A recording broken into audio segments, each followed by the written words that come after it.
Welcome everyone to our latest EdSource Roundtable. My name is Ann Vasquez, CEO of EdSource. If you live in California, I'm sure you have your own personal stories about the housing crunch. Not even college students are spared that stress. Rising rents are exacerbating longstanding shortages in student housing. Most UC and Cal State campuses don't guarantee housing to students for all 4 years. Some have no guarantees at all. And only about a dozen California community colleges out of more than 100 have on-campus housing. Policymakers are beginning to respond to the crisis, but what will it take to make meaningful impact? And if you haven't already, we highly encourage you to join us on Twitter and sign up for our daily newsletter. It's a great way to stay in the know. And lastly, EdSource would not be able to put on these roundtables if it weren't for our supporters. I'd like to thank the California Wellness Foundation for making today's roundtable possible. Now for the introductions. First, I'd like to welcome to our panel, Kenya Abner, a master's student at Sacramento State University who recently wrote a commentary for EdSource about the housing challenges that she and her husband have faced while working towards their degrees. Please also welcome Keith Curry, President and CEO of Compton College and the Compton Community College District. Next, I'd like to introduce Rashida Crutchfield, an assistant professor in the School of Social Work at California State University, Long Beach. I'd like to also welcome Sujin Jez, the executive director of the research and advocacy nonprofit California Competes. Next, I'm happy to introduce Ethan Kaplan, a student in his final semester at Cal State Northridge. Finally, I'd also like to welcome Joe Mackness, assistant vice chancellor and chief operating officer of student affairs at UC Berkeley. Thank you also to all of those working behind the scenes today who are helping answer all of your questions. And our moderator today is none other than EdSource reporter Betty Marquez-Rosales. Welcome, everyone. This is going to be a wonderful hour. Betty, I'll hand things over to you. Thank you, Anne. And hi, everyone. Thank you so much for joining us today. The topic for today's conversation has remained a challenge for so many years, and so we're happy to be talking about it today. This first question is for one of the students joining us. It's for Kenya. You're currently a master's student at Sacramento State, but this journey toward graduate school has not been easy. You and your husband have faced many challenges, and you've had children along the way as well. And so could you share some of those challenges and the persistence it took to find housing for your family while getting to this point in your academic journey? Thank you, Betty. Thank you, EdSource, for having me today. And a huge thank you to California Competes for guiding my story. We did have an unusual story. We started in Michigan, and my husband and I decided to move to California because classes were a lot cheaper here. And so we packed up our girls and we moved out here, and we worked really hard for about 4 years. And then my husband got an acceptance letter to UC Berkeley in the philosophy department. And we were super thrilled because at that time, your acceptance letters came through mail. And so it was the last day at the last hour, and we received this information.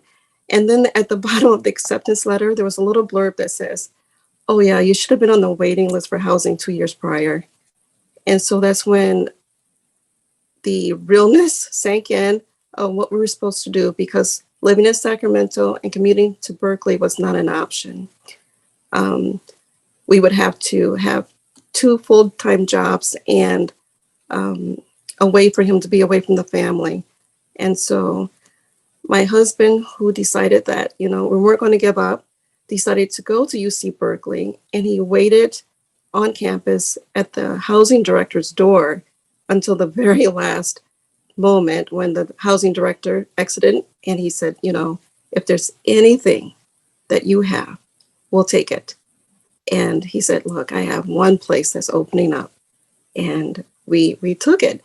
And it was kind of odd because as someone was leaving, we were entering a 400 square foot place, the 5 of us at that point.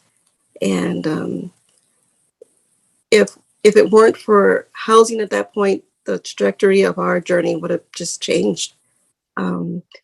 We appreciate what Berkeley had offered, because once we were there, we found ourselves in a community of people, like-minded people who had goals and dreams and aspirations, just like our own. And it was actually very wonderful to be on campus. My girls grew up there, and their best memories of being young was living in Berkeley on campus. So that was the beginning of a long journey for us. I just recently graduated from California State Sacramento in child development. And during that time, my daughter, who is now an adult, she came to me and she said, "Mom, I really want to finish school, but I can't work and go to school at the same time." And she's married and she has a young child too. And I said, "Well, move on in." And our family of, what was it, 6 or 7 became 10 in a household. And it worked out very well because I was in school, my husband went back to school, she was in school, and we managed childcare, we managed household chores, we managed rent, we managed everything we could together as a team. But it had to be together because there was no other alternatives for her. There was no housing for her. There's no housing for us. And so I often think about it as a village. We had to use our village mentality to get through this. And she now has her degree, and I now have mine, and I'm working on my second one. And my husband is in the PhD program, studying clinical psychology. It works out that way, but it doesn't have to be that way. With the influx of more student parents coming on board, there needs to be more money allocated towards this because the success of California is going to rely on this. So again, I want to thank you. And yeah, that was my story. Thank you for sharing that with us. Sujan, I'm wondering if you could set some statewide context for us, now after hearing Kenya's story. Can you share with us what you know about who was impacted by this college student housing crisis and in the state of California and the attempts to mitigate barriers for students through the state budget? Happy to. Sadly, Kenya's story is not an unusual one. So this is a major issue. I mean, housing in California is a major issue, and that extends to students too. So some of the surveys that have asked students about their housing has found that 1 in 3 students in California experience housing insecurity, and that likelihood goes up for students that have children. And we see it across all 3 public segments. One survey found that 1 in 5 students in the community colleges, 1 in 10 students in the California State University system, and 1 in 20 students at the University of California reported experiencing homelessness or housing insecurity during their time as a student. And these figures are startling, but they sort of make sense when you look at the housing supply compared to the demand from students. A story came out, I think, just in the past week from the LA Times that had mentioned that the UCs had denied housing for 9,400 students because of shortages. And that goes across many campuses. And then not to mention, the huge wait lists. So a recent report found that over 17,000 students were on the wait list for housing at the CSU, and over 12,000 were on wait lists in the UC. And I'm happy to talk about more of the data within segments too. And so we need more campus housing, but we also need to make sure that the housing is affordable. So we have to have affordable on-campus and off-campus housing. So at the UC, on-campus housing is actually pricier than off-campus housing generally, and the reverse is true at the CSU. So we need more affordable housing. And I know the public debate around inflation has been a major one. And so when we look at the consumer prices from 2018 to 2022, they've increased about 9%. But off-campus housing is estimated to have increased by more than 30%. And so it is something that is hard to catch up to for the state. But the state is making really big investments. And I'm happy, I don't know, Betty, if it's useful for me to talk about that now or... It'd be great if you could go into it briefly now and then perhaps disperse it throughout the rest of the conversation. Can do. So, housing has been a huge priority. It's a huge problem in the state, as I mentioned. It's also a huge priority for policymakers. And so there have been big investments around college housing in the past couple of our state budgets. So in 2021, they created the Higher Education Student Housing Grant Program. It initially provided $700 million to provide housing for campuses, and public institutions in California were thrilled for this, and many more applied than we could fund. So this recent budget, the enacted 2022 budget, added $750 million more to this grant program. And we also added, our state also added a loan program, a loan fund for future housing projects at the 3 public segments too, which is an additional $1.8 billion for more housing. Yeah, thank you for that run through. I know one of the students that we have on the panel today, Ethan, you've been impacted by those rising costs. So Ethan's currently finishing up, your bachelor's degree at CSU Northridge, but this last semester hasn't been quite exactly how you imagined it. The apartment that you were most recently at, the rent was raised by $1,000, which was just not feasible to continue living there. And so you moved back in with your parents. In the greater Los Angeles area, but anyone who's familiar with the city knows how grueling those commutes can be. And so could you share how long is your commute now to Cal State Northridge for classes? And I'd love for you to also tell us about how this has impacted your ability to be a part of the campus community. Of course, yeah. I think the big thing about the commute is that before, when I was first interviewed, I was only showing up pretty much almost every day of the week. I only had Thursdays off. And again, the big thing is that a lot of these classes, I only have 1 or 2 per day. Some of them are longer classes, which makes my trip worthwhile. And some of them are shorter, which are 1 hour and 15. And that's only 1 class a day. And I think the big thing about those shorter classes, where that's my only class of the day, where I have to be on campus for those, it simply isn't worthwhile for me because, again, the commute is roughly 30 to 40 minutes, sometimes longer due to traffic, especially because sometimes I get out during rush hour. So that's 30 to 40 minutes to 30 to 40 minutes going back home. And I only need to be on campus for 1 hour and 15.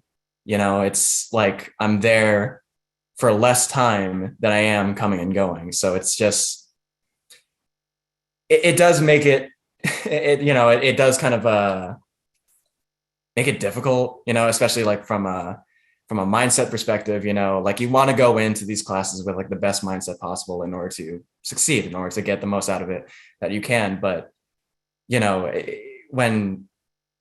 when the costs outweigh the cons outweigh the pros like that, it's it is quite difficult, especially because considering it is my last semester. I'm this close to graduating, and I don't want to have that attitude. And the other thing about sorry, what was the second half of the question? Yeah, how has this impacted your ability to be a part of the campus community? I know you mentioned you've been a part of a group on campus that you haven't been going to the meetings anymore because it overlaps with, it doesn't overlap with classes on that day. Right. Can you tell us about that? Right, yeah. So I was a part of the FASA club on campus, the Filipino American Student Association. And they meet on Thursdays, from roughly 7 to 8 or something like that. And, that was a great way for me to really connect with people on campus, for me to get to know people, to meet people, and to, make those connections that make the campus experience worthwhile. But as I stated before, I don't have classes on Thursdays. So I would be going out of my way to show up on campus while I have no, prior responsibilities that I need to attend to while I'm there. And, while it is good socially, again, with the grueling commute, especially again, considering that these meetings are later in the day where I would have to deal with heavier traffic, it just stops being, again, as worthwhile as it once was, due to the fact that I'm now commuting. I wanted to jump in with a question from the audience. And I know as we talk today and we're looking at solutions, it's not just about building more housing, although that obviously is a very key part of the solution. Someone asked a question about the process of how the contracts are made for housing. So for example, a student who might sign a contract in June, once getting accepted, and then they find out they're not able to pay for housing, but there's almost no way to get out of the housing contract at that point. So how does the sequencing of events, how can that change or evolve to facilitate really in the student's favor? And then the second part to that question is, has there ever been any consideration made about different pricing and, for meal plans, for example, altering the prices on the meal side for those who are paying housing or trying to find adjustments that way? So two-pronged question for anyone who's willing to answer either of those. I can certainly jump in and answer the first question.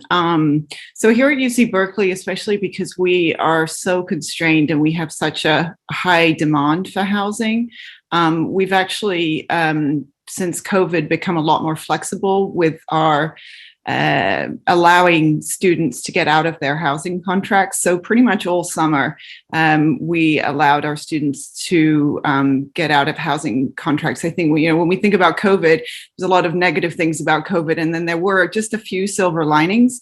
And some of those silver linings have been around policy changes that we've made, stuff that we've tried out that actually have not been detrimental to us from a housing program standpoint, and I think have benefited the students. So my sense is probably that's a practice that we will continue to offer. And then even when students are in their contract and have started residing with us, to the extent that there is an issue or they need to get out of their contract, so long as they find someone else to take their spot, or we can help them find someone else to take their spot, they are able to get out of their contracts. And that's a pretty well-oiled system at this point that seems to work pretty well. So there's a fair amount of fluidity there.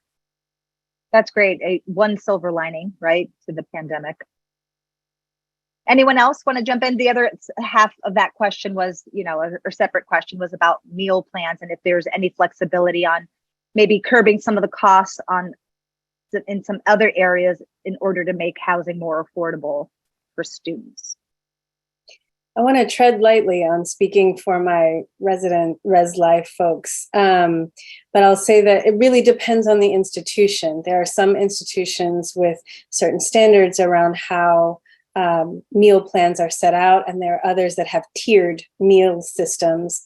In our research, thank you, Sujin, for shouting out the CSU report. We found that, students often who are really financially insecure are likely to get the smallest meal plan they can, but then they have to find other ways to meet their wellness needs there. So it can be a trade-off there. But again, it just differs from campus to campus.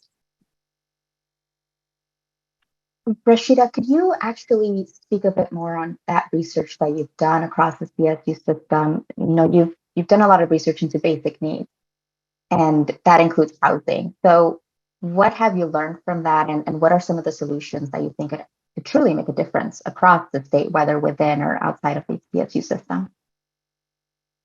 Thank you for the question, Betty. Yes, we, along with my colleague, Dr. Jennifer McGuire at Humboldt State, did our research in the CSU and are really pleased to be joined by researchers who also focused in community college and the UC systems. All of us together have found some really consistent findings that are unfortunately fairly consistent with the experiences of Kenya and Ethan. Particularly as it relates to homelessness and broadly in terms of basic need and security, which might include access to food, access to childcare, and other resources, that not having those needs met have really critical negative consequences on students. Definitely, our institutions are very much focused on student success, and the emergence of really integrating thinking about housing and food and other financial needs really ensures that we're thinking about the student holistically, right? So we see students in K-12 systems who aren't eating or are experiencing homelessness, and we understand that it's hard for them to get to school, to learn, to think, to be aspirational, to you know, I want to really emphasize Ethan's point around getting connected to other things on campus, because we know we can't trivialize that, right? When students are involved in activities on campus, they're extending their learning experience. They're also growing in their own edification. And so students who don't have those opportunities tend to have lower GPAs, tend to have higher stress levels and anxiety, high negative consequences on their mental and physical health. And it is the students' persistence and willingness to move forward that makes sure that they stay in school. But we as institutions also have to retain them. And so this gives us an opportunity to really look at staff, faculty, and administrators who are working really hard on our campuses, developing basic needs hubs, for instance, that provide programming to support students. Often that's including short and long-term strategies like application assistance for CalFresh, housing opportunities, case management, linkages to community-based agencies. Our hubs are growing, and we have an opportunity to make sure that they have the capacity to meet the need. And I saw Dr. Curry unmute, so I'm gonna lean back. No, I just, I got excited when you start talking about the hub as it relates to basic needs, but just thinking about the work that we have done at Compton College regards to dealing with housing, food insecurity, but then also we expand the work. When I think about housing, I think about long-term solutions. The student voices is the reason why Compton College is in this work, where the students came to my office and said, Dr. Curry, we're not doing enough for homeless students. And I asked them, what should we be doing? And so we started having conversations in this space to support our students. But long-term, it's about building housing on our campuses. And some people might say, okay, Dr. Curry, why are we in the housing business where our job is to educate? But if a student is not going to pass a transfer level math or English course if they don't have a place to sleep, if they don't have food. So let's start having that conversation about the basic needs that our students need in order for them to be successful in their transfer level English and math course. And so I'm really excited about the work that's happening at Compton, but it started because of the student voices. So we need to be able to listen to our students and create action plans to find out long-term solutions to the problem. And for Compton College, our first phase is a 250-bed housing project at Compton College, fully funded by the state for $80 million. That's transformation. And we will be the first community college in LA County to have housing. And now we want to make sure that we have the wraparound services for our students to be successful and make sure that the rent stays at a low rate for our students since it's fully funded by the state. This is right now is our opportunity to really address housing, food insecurity of our students, but be at the forefront by building housing at our community college campuses and be unapologetic about it. Now, that's just one of the solutions, right, that Compton College has been implementing in recent months and years. Can you also share a bit about just, there's the subsidy program that has also been in place. Can you share a bit about that? And then, Rashida, I understand you've also been a part of that. So I'd love for you both to talk about that. Yeah, so at Compton College, we had a partnership with the Coalition for Responsible Community Development, CRCD, which we provided subsidy and provided funding for students as relates to housing. We set aside $200,000 for this program. Again, I say this in many speeches, budgets are your value statements. So if you believe in the work that we're doing in regards to housing, you'll set aside money in your budgets to support these types of programs. My concern with the salary subsidy program was the amount of paperwork students have to complete in order for us to pay their rent. It was too much. And so students looked at that program as a burden. And so our goal as we move forward is to still provide housing subsidies for our students, but try to limit the amount of paperwork, but long-term by building housing on our campus. But the subsidy program was a good introduction for us as relates to housing. But what we learned was the amount of paperwork that students had to complete in order to be a part of the program was too much. And students walked away from the program rather than participate. Yeah, I appreciate you, Dr. Curry. I think what we have to really remember is that there's no one strategy to address this housing issue, that we have to have a myriad of options for students, in part because there's no one story or no one experience that a student faces, right? So a shallow subsidy can be really helpful for a student who has housing but is on the edge of losing that housing and needs that support.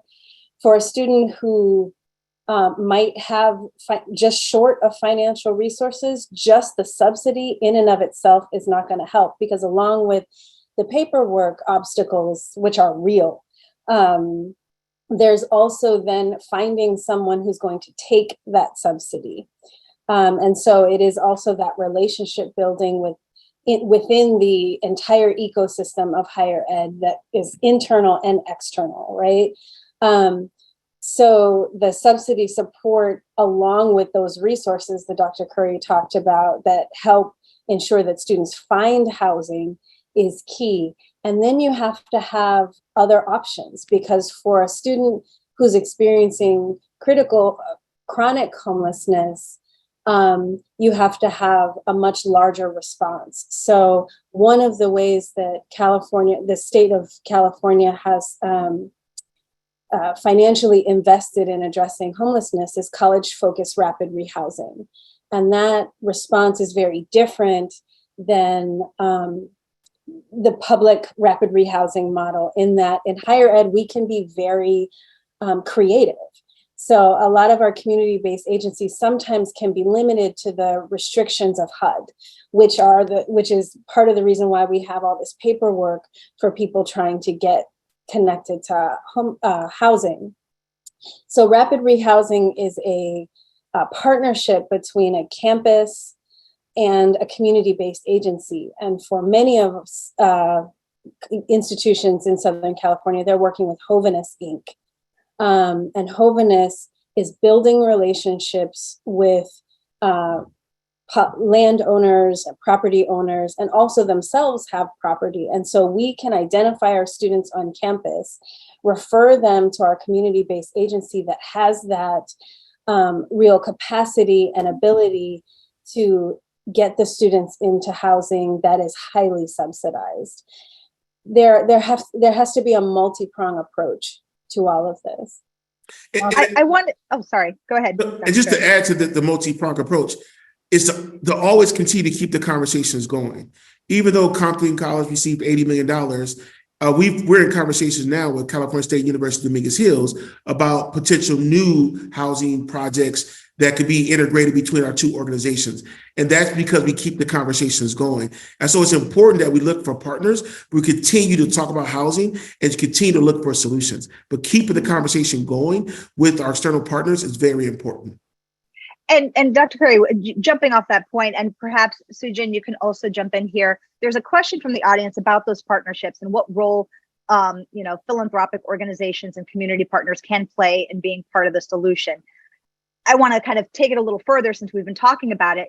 How complex are those partnerships, and how long does it typically take to make something like that come together? Because that's another question, is there could be great ideas, but are they ideas that can be executed fairly quickly? From my perspective, I think that it's all about relationships. It's all about relationships and individuals respecting each other's work. And I think the process could move along much faster, but it goes back to relationships and partnerships. That's first. Second piece to this is that we need to be unapologetic, but also understand that it's not going to all happen overnight, and participate in that planning process, knowing that it could take between 6 to 12 months to really get these partnership agreements decided upon and also what the potential cost might be, but understanding what some realistic goals as relates to implementing some of these partnerships. Where the philanthropic community can be involved is looking for ways to help keep the rent and costs down. So it could be looking at how we manage the facilities. Is there some ways that we can get some outside sources to help support that?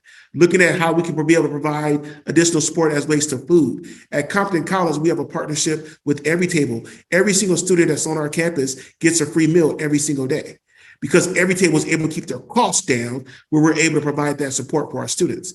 But really looking at different ways to engage foundations in these conversations, but to be able to keep the cost down for students.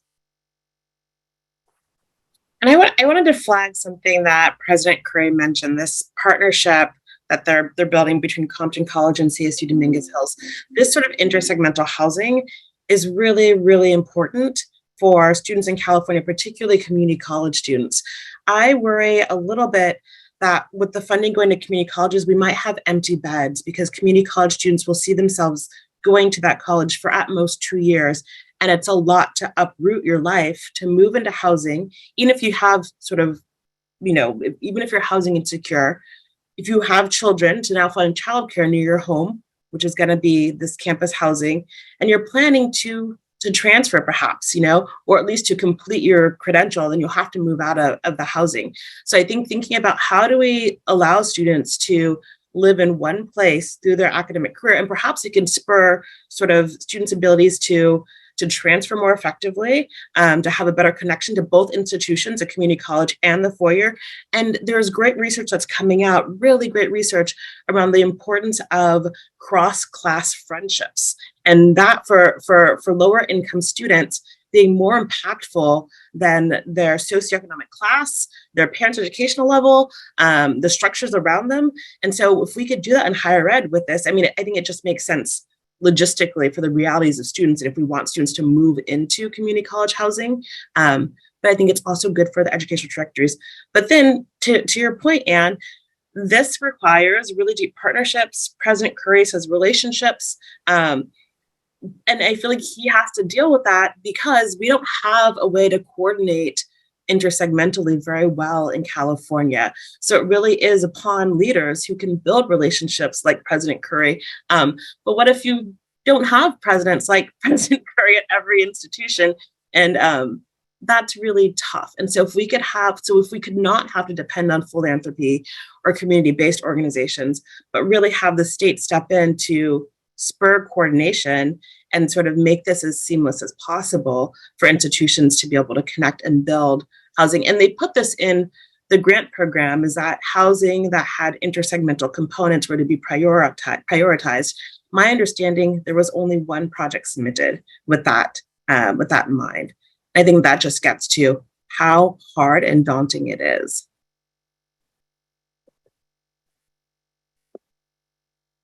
Is that the main challenge? The complexity of making these plans a reality, the difficulty of perhaps those relationships? Or is it more logistical, financial? Where is the challenge really? And this question goes for anyone. So I would say this regards to challenge. When I received a doctorate degree in educational leadership, we were not talking about housing or housing and food insecurity. I was not trained in this space. So I am a learner in this space every single day, from talking to architects, talking to legal counsel, talking to our insurance company for property liability insurance, talking to our Title IX coordinator in regards to Title IX questions or concerns. It's so complex, but I am an active learner in this work.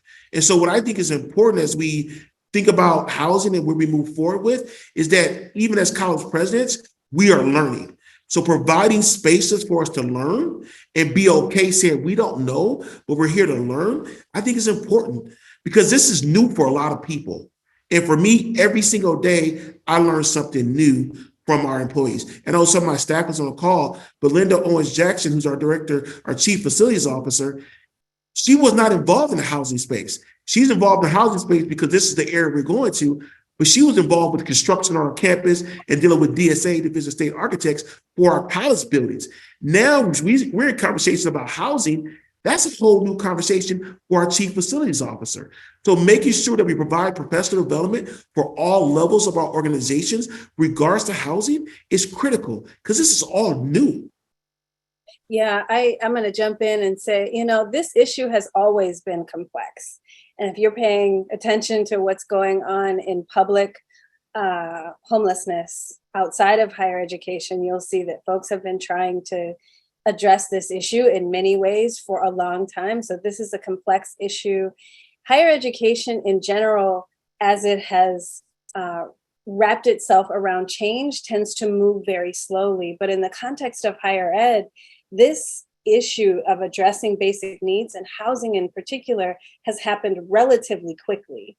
Now, not fast enough for our students who are dealing with it right now, that's real. And I don't want to underplay that.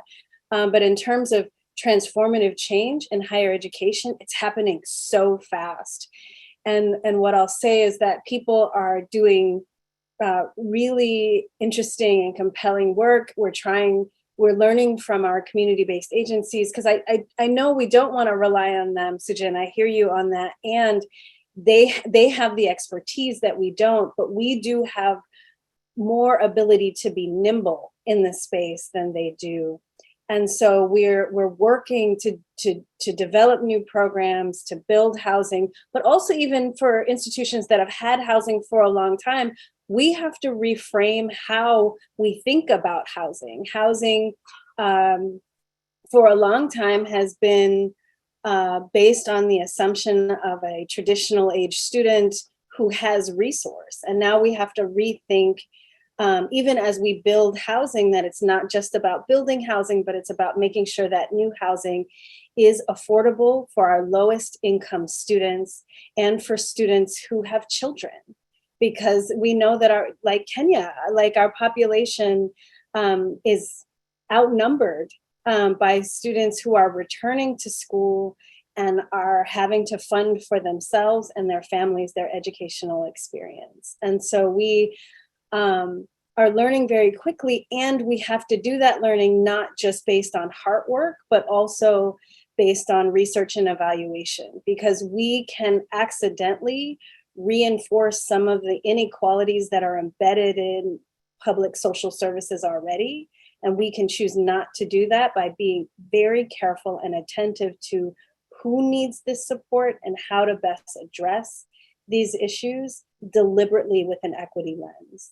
Rashida, jumping off your point about the lowest income students and those with children, it seems that the housing crisis is becoming such that it affects everyone. I mean, even families who are, middle class, if they're paying for their children's school and housing, and, all of a sudden it doesn't feel like they are middle class, right? So how to distinguish between classes of students when at the end of the day, the housing crisis is so severe, it really impacts across the board. I can jump in, but Joe, I saw you come off mute. Did you want to jump in? Go ahead, Rashida. I was going to go in a little bit of a different direction. Okay, so I'll answer briefly, but let's do this, right? So I think that,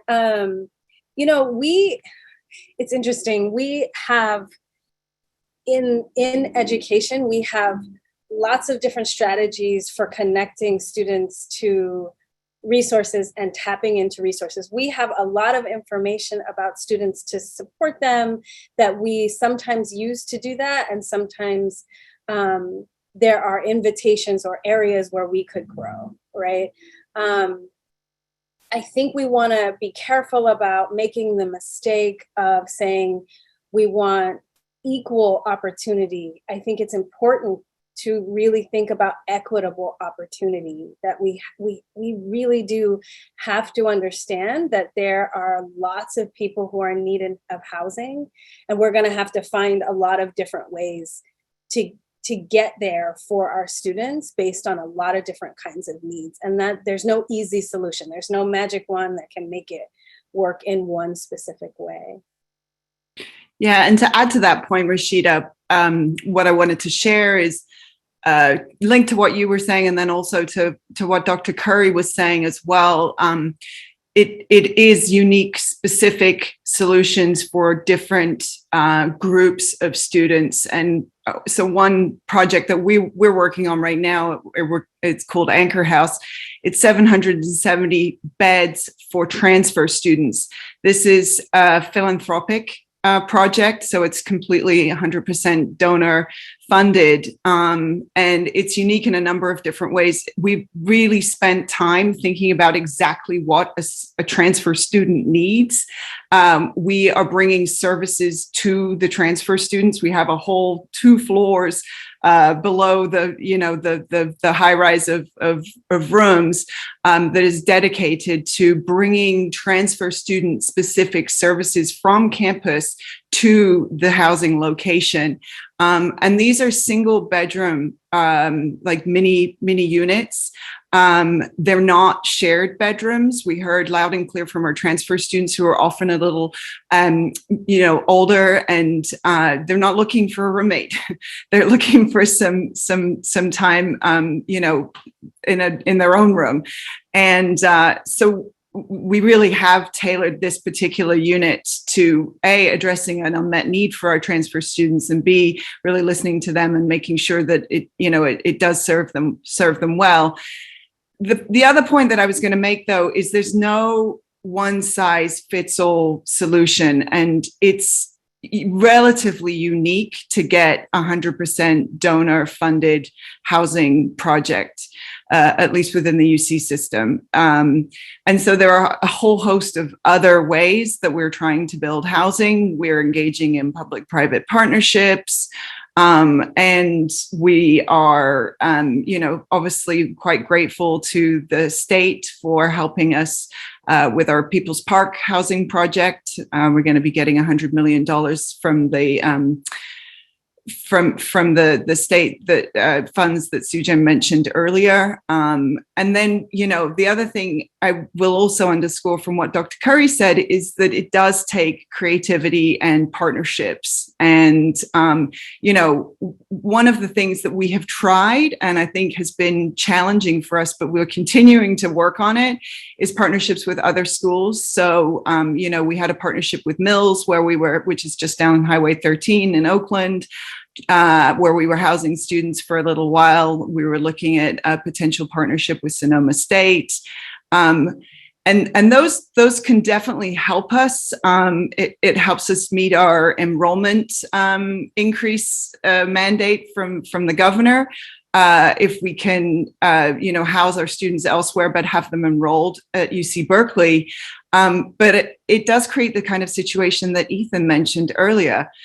We really are challenged to create community when we have students living further away. So lots of creative solutions, lots of partnership opportunity. And I want to make sure that as we create those opportunities, we're also not annexing our students or creating additional burdens for them, like the ones that Ethan mentioned earlier.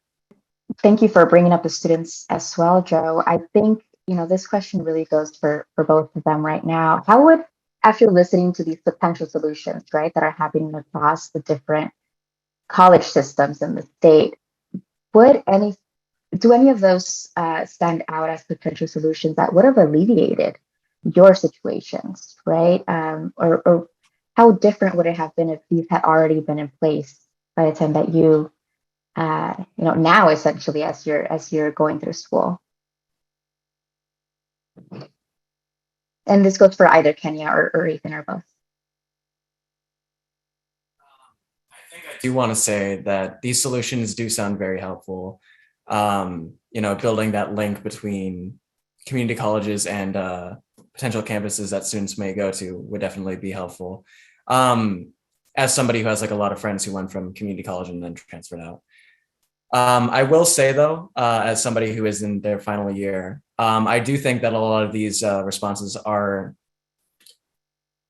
I think they mostly came up due to the response to the COVID-19 pandemic. I will say that in my experience, I had left student housing in my sophomore year in order to pursue an apartment outside of campus. And my situation was that the rent increased over there to the point where that was not a feasible option anymore. And I think that's like the case for many students, where they start off at housing, and as they slowly begin to transition out of student life and into, life in the workforce, they begin to look for those other options. And again, I think these responses definitely would help students like start off and help students who are, who need it for the long term. But I will say that the response, while it can be slow, the work is still good. But again, I do think, I am concerned about like the rate at which the progress will be made. I imagine that's on most people's minds as well. So thank you for voicing that, Ethan. I do have a question, Joe, to go back a bit to you. I know that UC Berkeley, it's one of the campuses that has, has long faced the housing crisis, largely due to the location, right? And so Berkeley has enough on-campus housing for, I believe, about 20% of its students, but has also been asked by lawmakers to increase its enrollment of California residents. So how can enrollment be increased without, these solutions to the housing crisis essentially already mostly in place, right? So how do you manage that, essentially, that challenge? Thanks for the tough question, Betty. Well, one of the things I did already mention is looking at opportunities to enroll students, but having them live not on campus. And again, as I mentioned previously, I have some, we have shared concerns over our ability to build community and really make sure that we're creating a sense of belonging and inclusion that is core to UC Berkeley's mission. And then, we're getting creative, and we're looking at, every single possible place to build, including tennis courts and growing fields and parking lots. There's lots of different parts of campus that could potentially house a high-rise building, but it's those aren't without their challenges. And you mentioned some, that we have constraints. I mean, just some of the ones that are specific to Berkeley. We have a relatively small footprint, and we're surrounded by a city. We're on a fault line. We have legal covenants that, for example, we have a Clark Kerr campus that is part of the UC Berkeley campus, but we're unable, because of legal covenants, to build on that space until 2032. So we got another 10 years before we can even go there. So it's definitely a pretty significant challenge. We have space out of Richmond, a Richmond Field Station, that we're looking at building a larger campus community out there, which would potentially include housing. The problem with that is that we don't have hardly any infrastructure out there. So we would need to set up electricity and data lines and water and, all of the things that you might imagine there to be out there is not. And so to your point about how long everything takes, it's really difficult to build a building like that. We did get a building built in Emeryville, a modular building, kind of like Legos. And that's actually a little quicker to build. You can build them off site and then, sort of stack them up, as I said, as you would Lego. But you can't always build those kinds of buildings. So lots of creativity, but a lot of constraints as well. Hopefully that answered your question. And Joe, I appreciate your comments regards to being creative at the UC Berkeley campus. I think the way you just said it I was like, wow, that's pretty interesting, because you have to be creative in this business as relates to housing. But one of the things that I think about is the students who are not enrolling in higher education because of housing and housing concerns, and students who are going out of state for higher education because housing is being offered to them at a reduced cost or made available. If we don't figure out a solution to this, which is very complex, we're going to lose students within our systems, because housing is a big deal and it has to be a top priority for institutions of higher education in California, because there is competition out there. And we need to understand that we want to keep our students in the state of California, but we have out-of-state higher education institutions who are looking at our state saying, you know what, we can offer more to these students than the state of California can. And that's a problem. Maybe one additional question from the audience as we have 10 minutes left. What accountability is there for those colleges and universities that aren't doing their part? Is there accountability in place? And this is for anyone. There's no accountability from my perspective, and I think there should be accountability for organizations. And here's my concern, and I mentioned this in my opening comments, is that we have a lot of pressure in California community colleges for students to complete transfer level English and math, and also to complete their AA degree or their AS degree or their certificate in a timely manner. If we're not able to provide the students with those supports, it's going to be difficult for those students to complete their educational journey. So as we're being held accountable for student success within California community colleges, we need to be able we should be held accountable and supported as it relates to providing support for our students with their basic needs. And the state of California has been very supportive of California community colleges as it relates to basic needs. It's very clear in the budgets the last couple of years. Now it's on us to be able to provide those supports to our students.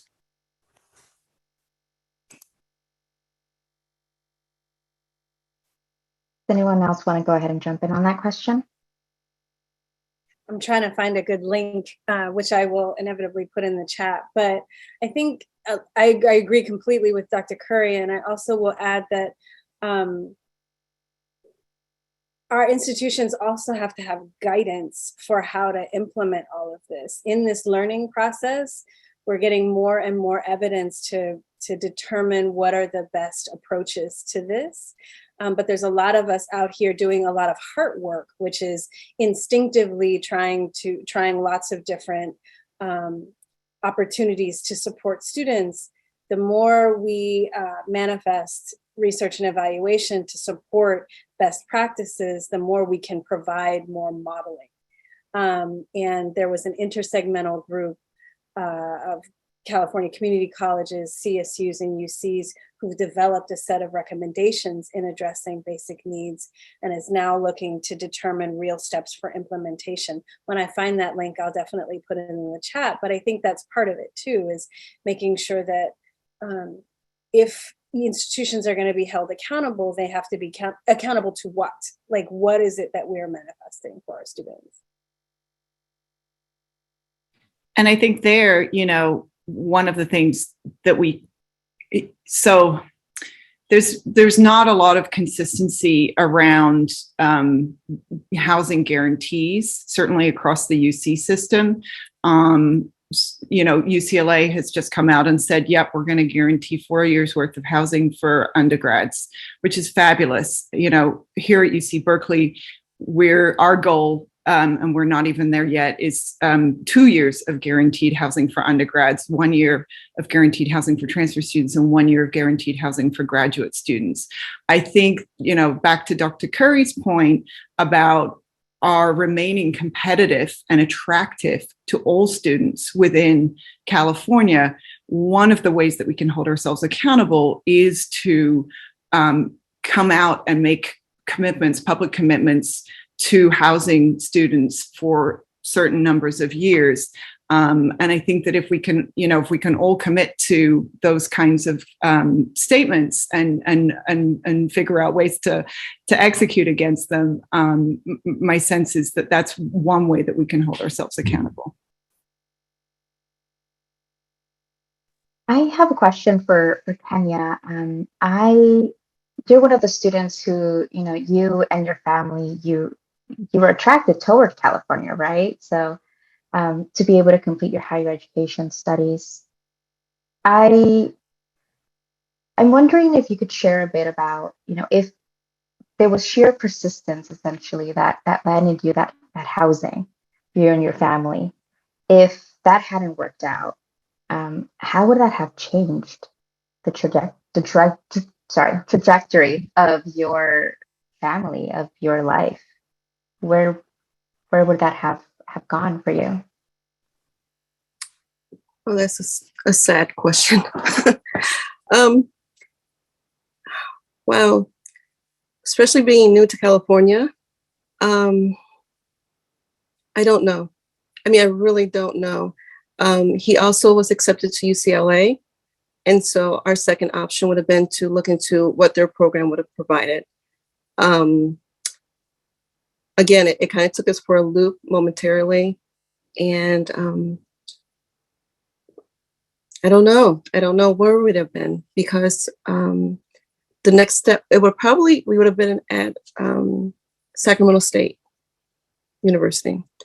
And that way he would have had to work his job, and I would have to find part-time to afford living expenses and raising the family.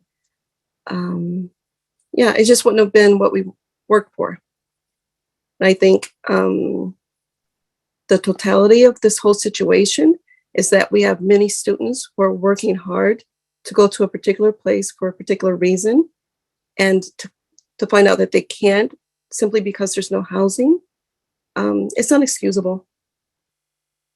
Yeah, we really need to do better to provide for those students. And now that I'm much older, it hasn't changed.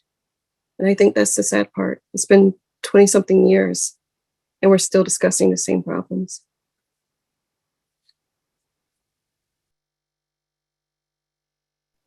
Yeah, thank you for sharing that. Is there anything remaining from this conversation that, I would like to hear from really anyone who wants to jump in? Any final thoughts on solutions particularly, right? I'm sure a lot of the audience would love to hear that. Any final thoughts that come to mind regarding this conversation? My only final thoughts would be really looking at this intersegmental work between the community college, the UC, and the CSU system regards to our students and housing. Because the issue that I see coming forward in the future is once students complete their degree or certificate at community college, what does that transition look like to that four-year college or university as relates to housing? And making sure that we have partnerships in place early on so students are not worried about that those first 2 years. Where do I go my third year? And making sure that we have those partnerships in place where students know where they're going. And I think these intersegmental partnerships is going to be critical as we move forward as relates to housing. Yeah, I would also add that, back to a point that Suja mentioned earlier, I think we need more state funding in order to be able to facilitate those partnerships and those transitions and those relationships.